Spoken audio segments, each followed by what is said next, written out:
I view what we do in a way as like preventative medicine. It's like if you can really think about your diet in the right way, so much of the chronic illness and metabolic disease is like diet related and preventable. This is the Pursuit of Wellness podcast, and I'm your host, Mari Llewellyn.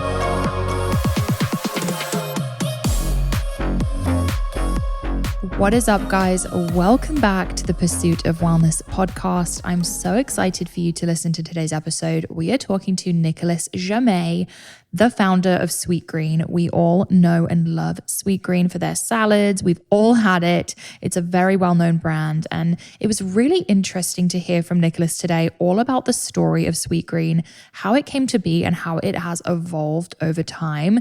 I was particularly excited to talk to him today because they have recently switched from seed oils to olive oil. And it was really interesting hearing about the decision-making behind the scenes and how much Sweetgreen really has caught up with the trends. It's very obvious to me that Nicholas is very on the pulse when it comes to what's going on in the health industry, what we're learning. He is friendly with a lot of the people who have been on this show, like Max Lugavere, Paul Saladino, experts in the field, and he's soaking in all that information and bringing it back to his brand, which I think is really applaudable. He wanted to define and rethink fast food. And when you think about it, Sweetgreen really is a convenient fast option that is super duper healthy. And it's also great for macro tracking. So for anyone who is on a fitness journey and tracking their protein, their carbs, their fats, Sweetgreen is such a good option.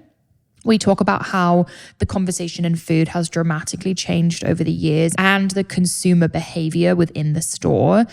The trend shifts from the start to now. I feel like running a food business in America is a really great way of seeing how consumer habits have changed over the years, why they switched from seed oils, and if it increased their costs a lot. Grass-fed, grass-finished meats. It turns out that Sweetgreen only uses grass-fed, grass-finished meats, which I thought was incredible. The nutrient density and power of red meat. Macro tracking, Nicholas's own fitness journey. He lost 42 pounds and focused on diet, macros, sleep, strength training, and hydrating. Of course, I also asked him about his kids. He has beautiful children, and I asked about his wife's pregnancy and what she ate because I'm obviously obsessed right now. So I think you guys are going to love this conversation. I learned so much about Sweetgreen and the brand, and I know you will too. So let's jump into this conversation with Nicholas. Nicholas, welcome to the Pursuit of Wellness podcast. Thanks for having me.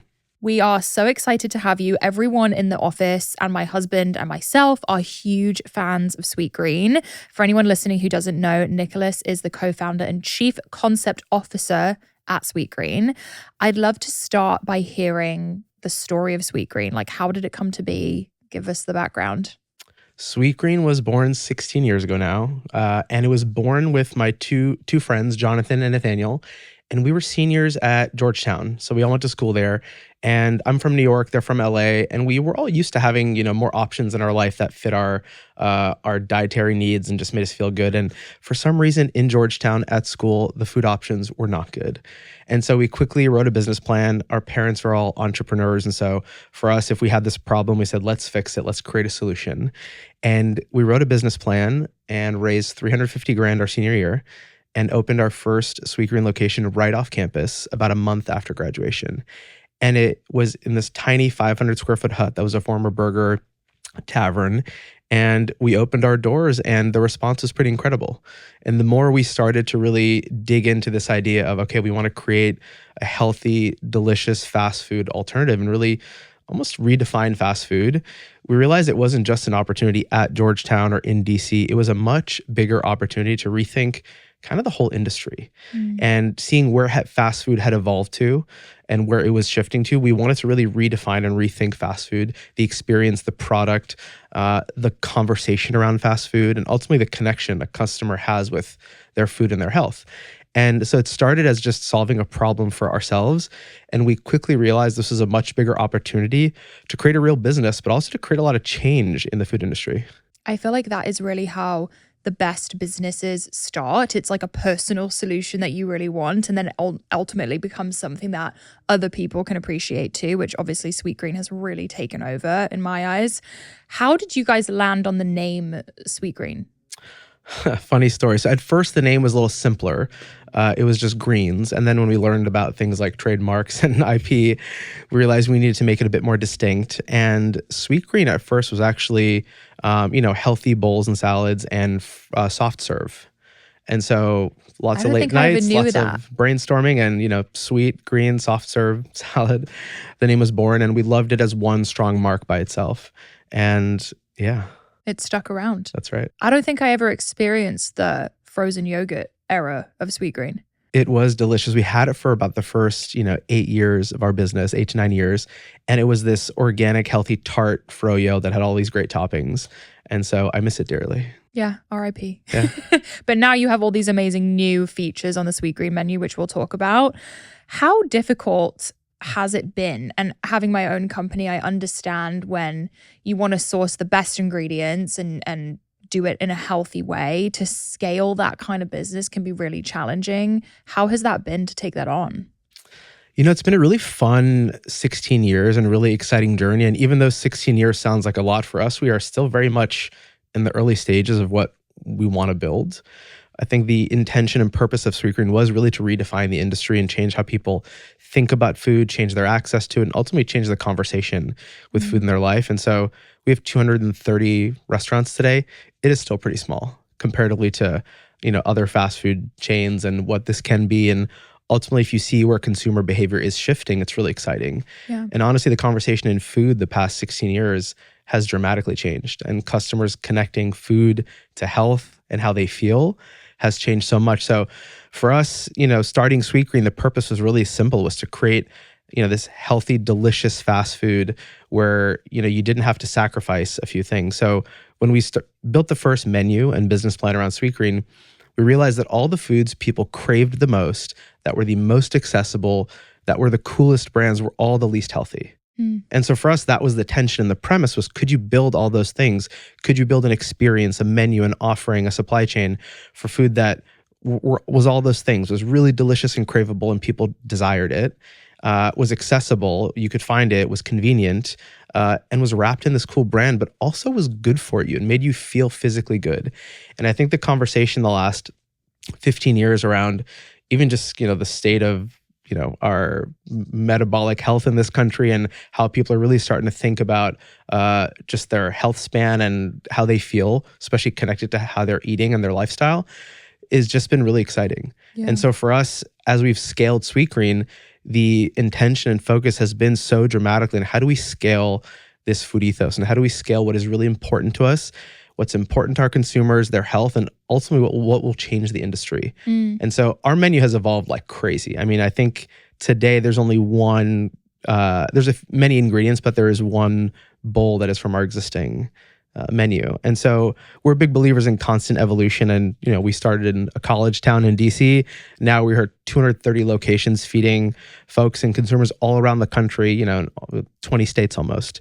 And so for us, what gets us really excited is this idea of creating this healthy, craveable fast food offering that can go mainstream and really appeal to anyone. And so as we've grown, we've broadened our menu, broadened our offering, and more recently focused on more things like protein, right? As we've really listened to the consumer and just learned more about how foods affect your metabolic health and how they make you feel and how they connect to your lifestyle goals and outcomes. And so the evolution of our menu has been really exciting. And, how we think so much about the quality of our food starts and ends with our supply chain. Yeah. We built this incredible supply chain of all these incredible growers, producers, and food partners that, we source according to our ethos. And being able to grow with so many of them and really think about the demand and the supply of what goes into our food. But ultimately, for us, it ends up being about full transparency. So really doing all that work, but then just sharing that information with the consumer so they know what they're eating and they can make those choices for themselves. It is really interesting hearing you refer to Sweetgreen kind of as fast food, because I never viewed it that way, but it kind of has revolutionized the convenience food industry, because it really is this super healthy option that's really customizable. And just seeing some of the changes you guys have made recently, you're clearly listening to the customer. I think we're in a really interesting era of health right now. Obviously, on the podcast here, we talk a ton about nutrition and ingredients, and I'm just seeing these conversations become more mainstream. And I think with podcasts, that information's so out there now. We have people like Max Lugavere and Paul Saladino and tons of health experts speaking to this information. How have you noticed the trends shift from your customers at the beginning of Sweetgreen to now? Like, what are they looking for? What do they care about? Yeah, I also love to zoom out and just look at fast food and customer behavior and like how we got to where we are today. And if you just look at the prevalence of fast food, it was, even looking back a few generations, it was built and born and grew based on this, idea of just fueled by convenience and vehicular culture and changing in family dynamics, and just, it served a real purpose, and it does, and it's really valuable to how people want to live their lives and the convenience they crave. And I think at the same time, if you look at that same period, the inputs that go into the food and the ingredients used and just the nutrient density of the food, and, I just think the broader health of that food has just declined. And so, today I think a study I read last week is over 50% of Americans eat fast food multiple times per week. So, which is great because it's convenient and it is like serving them a purpose in their life. But we think there's a way to do that while also serving your health outcomes. And so, I think looking at where fast food has gone is really interesting, but the consumer behavior has shifted a ton. And I think if you look at, Sweetgreen was born in 2007, and the conversation on food then was really exciting, whether it was like some of the documentaries coming out, the Michael Pollan books and the Super Size Me. And there was this kind of flood of information hitting the consumer around food. And today, I think, for better or for worse, there's more information out there than ever. And in a way, it's really hard for the consumer to understand what makes sense. There's, opposing views on everything. And, we can talk about that when it comes to seed oils and, protein and honestly what you should be eating. And what you just said, the word customized, and I think this idea of personalized health is really where personally I think consumers should focus. Is there is this core set of universal beliefs of just like eat whole food, avoid highly processed food that are universal to everyone. But then outside of that, I think the definition of health and what people should be eating is personalized and custom. And what works for you might not work for me. Yeah. And so much of our offering at Sweetgreen and as we've thought about broadening the menu was creating that range of options so customers can self-select into whatever health journey or nutrition journey makes sense for them, or whatever flavor journey or whatever they're feeling, whether they're, their goals have changed and they're working out way more. And, all these things are so interconnected that there is not this one black and white rule of this is how everyone should eat. Yes. And so at the end of the day, for us, it's been creating that transparency, but also that range of options for customers. If someone wants 90 grams of protein in their dinner and they want to be able to get that with clean inputs they trust, that's great. If someone just wants like, a lighter bowl for lunch, or creating that range of options for customers and that transparency around how things are sourced and what's going into your food ultimately is the priority. I love that. I am such a big fan, and I subscribe by the idea of bio-individuality. I think everyone's so different, even just me and my husband. Like, I cannot eat the same way he does. It doesn't make me feel good, and vice versa. So I love that you guys come at it from that angle. The protein plates are my new obsession. I did a little video with you guys recently where I made my own bowl, and I was able to get it to like 40 grams of protein, which is amazing. Like, they always say 30 grams plus per meal of protein, and you guys have made it so easy. There's one bowl you have, the Harvest Bowl with chicken, that has 60 plus grams of protein, which is like perfect for my husband. He would love that. Here on the team, the girls love the miso glazed salmon. That must be a popular one. You have just listed our two most popular bowls. Yeah. The Harvest Bowl is kind of like our, we joke, it's like our Big Mac. It is our most popular bowl. And ultimately, it also has been a bowl where we hear this often where folks are like, I'm not a salad person. And we're like, well, for us, Sweetgreen, detach yourself from the word salad. It's about a bowl full of like nutrient dense, hearty ingredients, as hearty as you want it. It can be all grains and protein. And ultimately, that's why Protein Plates was born. But the Harvest Bowl is just, nutrient dense, very filling, has protein, has cheese, has rice, and has been the bowl that has converted the most non-salad eaters into Sweetgreen. So it's really exciting to see people. That one has a cult following, and when I get that, I do add the herb roasted chicken, and the protein macro on it is amazing. Perfect for post-workout, perfect for the bodybuilders, or anyone listening who's trying to put on lean muscle. I feel like that's amazing. You guys also made a very big announcement recently, which I my ears perked up right away when you said you officially switched from any seed oils to only using extra virgin olive oil, which was a big move. What led to that decision? So over the course of the 16 years, I was talking about how much of our offering has evolved. And so much of that is us looking at our menu every year or two and being like, what can we make better? What can we improve? What is the conversation out there with customers? What have we learned as a business? How do we want to really pull customers in terms of our offering? And so we're really proud of how our menu has evolved. But the last couple of years, there's been this growing conversation around things like protein and fats and really thinking about macros. And the average customer is just thinking about, those conversations in a way that just was not the reality a few years ago. So it's been really exciting to watch that conversation, listen, and just for us learn. And for us, we've always been really proud of all the inputs. When you go into a Sweetgreen, you can see our board that lists every ingredient down to all the fats, the oils, everything we use, where they're sourced from, what's organic, what's not. So customers can really make the choice for themselves of what they want to eat. When it comes to oils, it was just, a growing conversation. And for us, it felt like a really exciting opportunity to talk about extra virgin olive oil and avocado oil and shifting all of our cooking oils.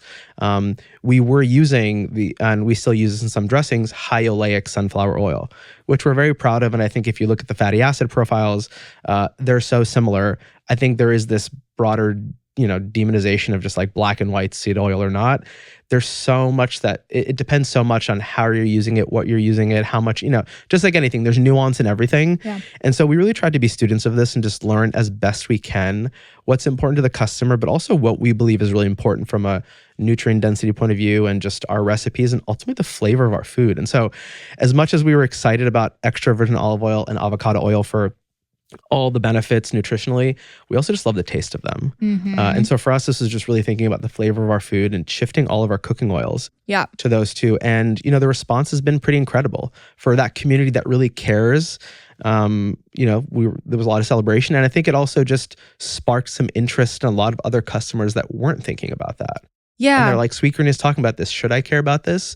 And it really makes you think of really being conscious of all the inputs that go into your food. And if you look at, honestly, like seed oil prevalence the last couple of generations, I think we're eating 20x more seed oil in our diet than we used to, 100 years ago.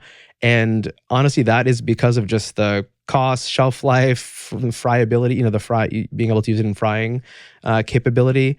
And it's just, in everything from all, the percentage of our calories in our average diet that come from highly processed snacks and breads and all that, that is, it's just infiltrated our diet in such a significant way that even if you try to avoid it, it's really hard. And to my point of nuance, even if you try to avoid certain ones versus others, it's just really hard to know what to do and how to actually avoid it. So for us, it was just trying to create a really clean message and clean product and be transparent about it.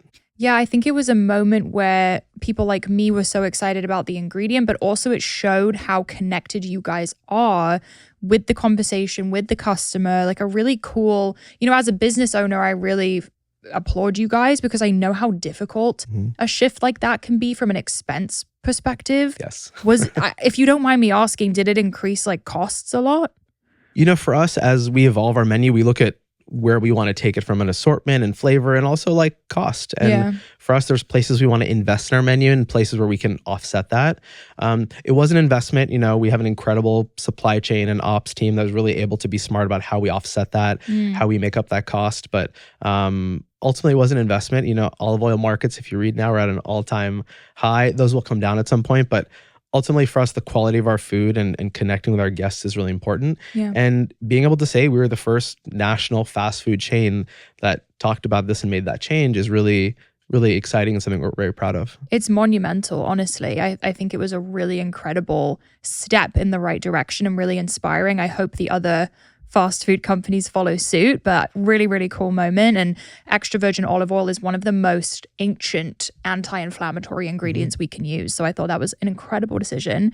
You guys also introduced steak on the menu, which I'm so pumped about. I just had Paul Saladino on yesterday. Oh, love that. Oh, he's incredible. So he's going to be excited. Yes. Why did you guys make that decision? Yeah, so steak is actually just something we're testing. And, I would say as we think about the evolution and direction of our menu, we are always testing things. So as we talk to our consumers and look at, where their appetites and diets are leaning, this conversation on protein is stronger than ever. Yeah. And so we've been learning a lot around different protein supply chains and how to really think about that product offering. And so steak is something we're just testing in a few restaurants, something we're really excited about, and really spent a lot of time exploring how we would do steak. We've never had steak on our menu. And so the more we learn about those supply chains, that is you could do a whole episode on that. And maybe you did talk about this with Paul, but the grass-fed regenerative cattle programs are really fascinating. And the range of, what exists domestically versus internationally and what things can be called is all very fascinating. Honestly, we're still learning, but the program we are testing is a grass-fed, grass-finished program. I didn't know that. And and again, it's just a test, so it has to do well for us to actually Come on, guys. feel confident in it for it to go get the steak. actually roll out. But we're a brand that just believes in testing a lot of things, and so some things work, some things don't. But I think the implications of having more exciting protein options like that for our consumers and for folks that we want to be our consumers in the future is really exciting. Do you feel like the shift from, I know red meat used to be a little feared in America. There was kind of these myths around it. And now people like Paul are starting to shatter those beliefs. Do you feel like that shift is happening? Or I guess you'll see after the test. Yeah, I think there are definitely shifts happening, and consumers are forming opinions for themselves based on their own dietary preferences and what they want to self-select into.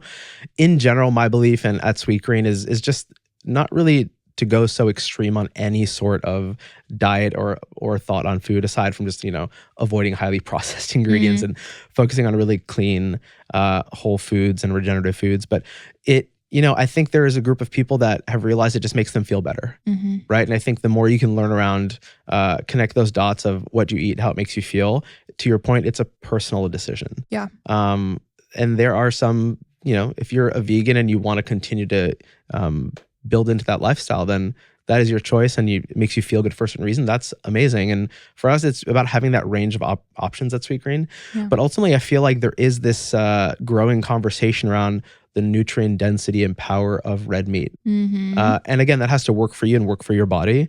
And I think so much of what I'm learning is around the quality of how that is sourced, not just on the nutrient density of the actual product, but ultimately also the regenerative nature of what that does from a sustainability point of view as well.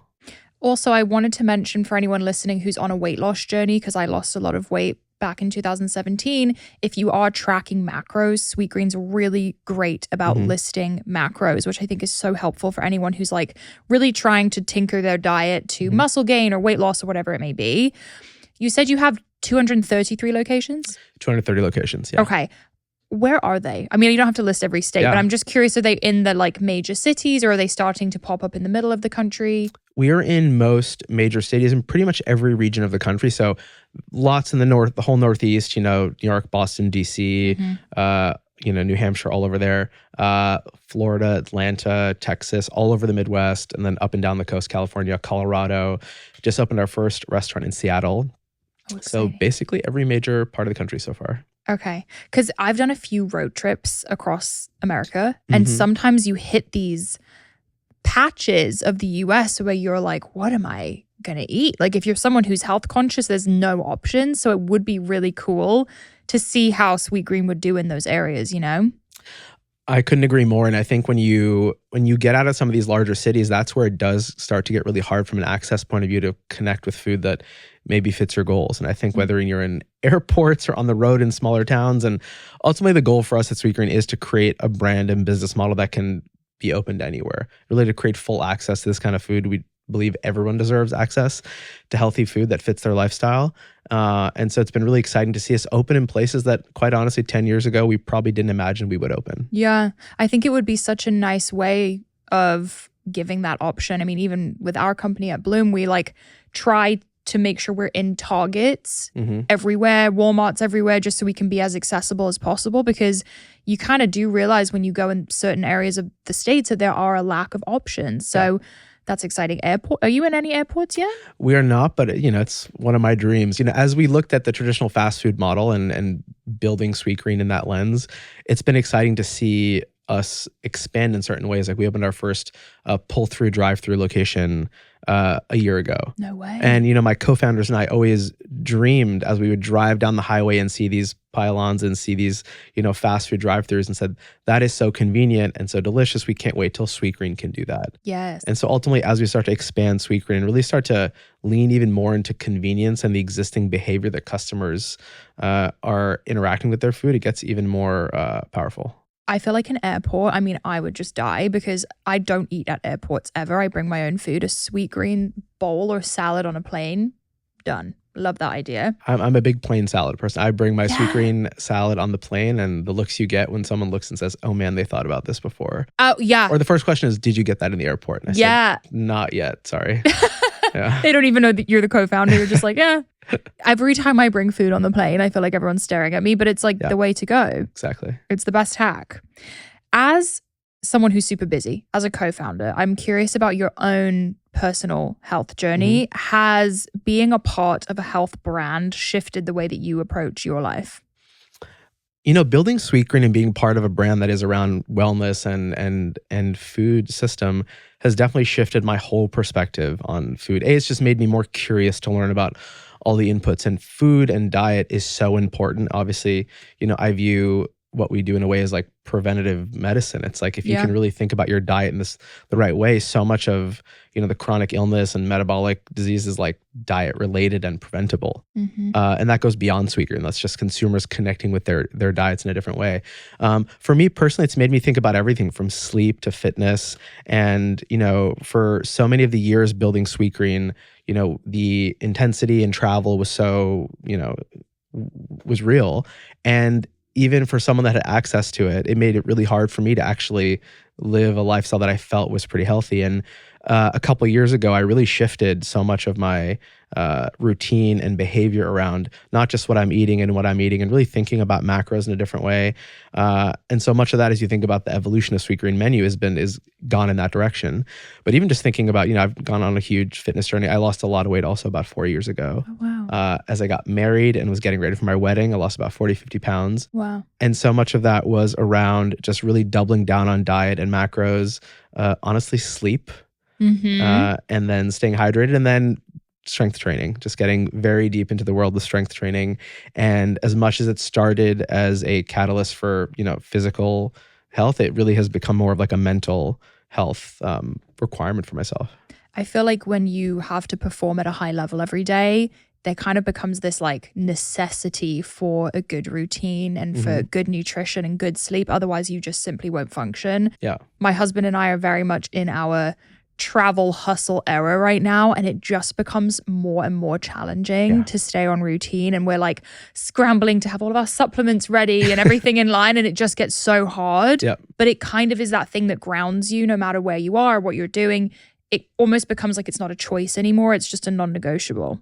Yeah, totally. And you're a parent now too, right? I'm a parent. I have 2 sons, a 3.5-year-old, and then a 5-month-old. Oh, so you're in the thick of it. Yeah, we're just getting out of the thick of it, but still in the thick of it. So how is it to stay healthy with 2 young kids? I would say having kids has also been probably one of the biggest catalysts in how I've thought about my own health differently, about my kids' health differently, even about my wife when she was pregnant, and just thinking about, the full cycle of what she's eating and down to breastfeeding. And you just learn a whole different dynamic around health and, how it starts so early, even before they're even born. And ultimately, when I said the word sleep before, that becomes the most challenging part with kids. And you just learn to prioritize. I mean, having kids just shifts your whole value set of, what you prioritize. But health has become more important than ever. And honestly, seeing my kids, especially my oldest son, discover food, interact with food, and you realize so many of the habits and their palate is all built so young. And their relationship with food is so connected to the parents' relationship with food. Yeah. And so it's been really fascinating to watch that and build it and build his love for food and see how he interacts when he eats different foods. But it's made me really more conscious, honestly. And looking at the part that has been the most fascinating has been watching, honestly, my wife during pregnancy and after with breastfeeding, and just seeing the effects on nutrition there has been wild. Okay, out of curiosity, we talk a lot about fertility on the show because I'm trying to get pregnant right now. What was her diet like during pregnancy? Like, did she introduce new things? My wife is, a goddess and a superhero, and just the whole process of getting pregnant to then birthing to being a parent now has just given me a whole new respect for her. But in terms of diet, it was really just around eating the foods your body craved and made you feel good. And so it was, a lot of everything we just talked about, right? It's just really focusing on all that. So much of it was around like stress and sleep. So much of, even for the, the male counterpart, like stress is a huge effect from what I understand, on sperm fertility. Yeah. And so really was just thinking about all the different dynamics. Food was a huge part of it, but just really being, trying to focus on stress, which is easier said than done, obviously, in a fast-paced world. But at the end of the day, just listening to your body. Stress is like the hardest thing, I think, for me, because I can eat the way they tell me to. I can take the supplements, I can do all the things, but the stress is like the hard part. It's like, how do you manage stress when you are responsible for so many people and so many things happening? Well, it was fascinating to watch as my wife, Holly, got ready for pregnancy. There was so much, if not more, mental prep than physical, which I didn't realize. And so we have, we did an incredible doula we worked with named Patty that spent so much time, teaching both of us everything that's going to happen physically and how to prepare and the whole system. But it was so much about mental prep for her and teaching her the headspace that she needs to get into. And I underestimated how powerful that was and is. And even with the second birth, my wife had a completely different experience, and she was able to harness those tools in an even more powerful way.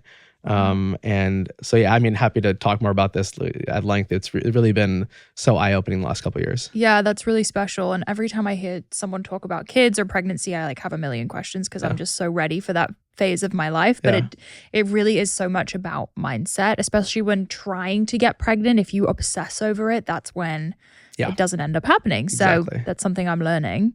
I'm curious, from your role at Sweetgreen, do you interact with the people that you're sourcing from, and what has that experience been like, trying to find the right ingredients? It's been really fun to be so close to the supply chain at Sweetgreen and get to know some of these farmers and growers. And, we have an incredible supply chain team that spends time really building out this network of growers and thinking about all the inputs. And, for us, whether it's this focus on organic greens and regenerative sourcing, it takes a lot of work with the right growers to also think about the supply years out. But, visiting a farm and learning about their business is also fascinating, because people often talk about how hard food can be and being in the restaurant business. Being a farmer or grower is even harder. And so for us, as we've built that network and that relationship at Sweetgreen, it's always been imperative for us to be a kind of partner that can help their business and make sure that it works for their business. Because ultimately, if we want to grow Sweetgreen to be as big as we want it to be, we need to also make sure that there is on the other side of the table, a supply of these ingredients that can flourish and thrive, and their business can actually work and grow as ours grows. I'm sure, correct me if I'm wrong, but you're probably some of these farmers' biggest client. Like, you're probably the reason that they're doing the whole thing, right? We actually work, because we work with so many different regions and we're at a scale. We actually work with, smaller, medium, and also really large organic and incredible growers. And that's very intentional to build this network of, different size growers in different regions. Part of that is for resiliency. Part of that is for regionality. And so we work with some of the largest growers in the country. And that's, for us, really important, because if we want to create any sort of change, it's also important for us to be thinking about the whole scale in our supply chain. And just working with different growers. And ultimately, again, 230 restaurants is pretty small. But as we start getting to different levels of scale, it allows us more power to say, hey, this is how we want things to be grown, or this is the spec that we want to be grown. And can you partner with us on that for the next couple of years? So even thinking about, organic growers and transitioning land, it's been a conversation we've been having. Can growers transition their land from conventional to organic? And ultimately, we've thought and spent a lot of time talking about soil health. Because when you think about, majority of all foods we touch are either grown or connected to the soil. Grown in soil or connected to soil in some way, whether it's animals raised on soil.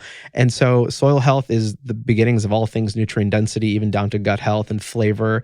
And so soil health is really important when we think about how we're sourcing and what we're sourcing. so important, and I don't think it's spoken about enough. There's not a lot of understanding around it, and it's really impressive that you guys are concerned with that. And really interesting to hear about, honestly. And I feel like just from my perspective with our greens and the inventory and getting all the ingredients for the greens, I'm like, how do you manage that with fresh food? Like I can't even picture it. And one thing I love about Sweetgreen is every time I go in, I can see everything happening. All the ingredients look amazing. Like I really feel like you guys have it down to such a great science, and I can't even imagine on the back end what that looks like. Well, I have a lot of love and gratitude for all of our team members every day. We have 6,000 team members that show up in our restaurants every day and bring this food to life. And, we're doing real scratch cooking in the restaurant. They are roasting the meats, cutting the veg, cleaning it. It is, it's real kitchens. And so it is work, and it's really exciting to see the pride the team members have in it. And one of my favorite things I see often is when we have new team members start, they get a shift meal. They get to eat the product for free during the day. And to see some of them just completely connect with this food and almost have this like epiphany of accidentally, like I started eating this food every day because I get it. And a month later, they're like, whoa, I feel so different. Yeah, that's and special. There's this like accidental connection to food and rediscovery of their relationship with food that is really exciting. And I think it creates even more pride for them in what they get to build every day for our customers. 100%. They probably feel better, look better. That's incredible. What is coming up for Sweetgreen? Is there any tea you can spill? Any tea I can spill. Just continued focus on protein and protein plates. I think really excited about, you'd mentioned the hot honey chicken and the miso salmon. Those are things that are still pretty new for us, and just seeing the excitement around them is really great. So we're just doubling down on those things. And then we've got some exciting launches this summer. Some stuff that's returning from years before. And then also just continuing to open new Sweetgreens in new communities. I mean, our growth is really exciting. Every time we open in a new neighborhood, we create this access point for customers and get to connect with a whole different community. So that's really exciting for us. And just growing very thoughtfully, community by community. Beautiful. I mean, I'm hoping to see it at an airport. That would be my dream. Coming soon. I am dreaming of the day where I can get my Sweetgreen in an airport and not have to bring it myself. What do you think, in LAX first? JFK? Airport operations, it's a whole different operation. I can't even imagine. But hopefully one day it'll be everywhere. Or served on JetBlue. That would be cool. Yeah. Interesting. Okay, well, now it's time for the question we ask every guest. I started this podcast because I believe everyone's pursuit of wellness looks different. What does wellness mean to you? Wellness, to me, means having a very strong connection with your food and ultimately having a really clear mind at the end of the day. Love it. Yeah. Simple, clean, perfect answer. I was going to say, where can everyone find you online? I don't know if you want people to find you online. Where can they check out Sweetgreen? So Sweetgreen is just at Sweetgreen on every channel, TikTok, Instagram, LinkedIn, all the places. And then for myself, it's the same thing, Nicholas Jammet on all channels. Amazing. Thank you, Nicholas. That was awesome. Thanks for having me. Thanks for joining us on the Pursuit of Wellness podcast. To support this show, please rate and review and share with your loved ones. If you want to be reminded of new episodes, click the subscribe button on your preferred podcast or video player. You can sign up for my newsletter to receive my favorites at marilewellyn.com. It will be linked in the show notes. This is a Wellness Out Loud production produced by Drake Peterson, Fiona Attucks, and Kelly Kyle. This show is edited by Mike Fry, and our video is recorded by Luis Vargas. You can also watch the full video of each episode on our YouTube channel at Mari Fitness. Love you, Power Girls and Power Boys. See you next time. The content of this show is for educational and informational purposes only. It is not a substitute for individual medical and mental health advice and does not constitute a provider-patient relationship. As always, talk to your doctor or health team.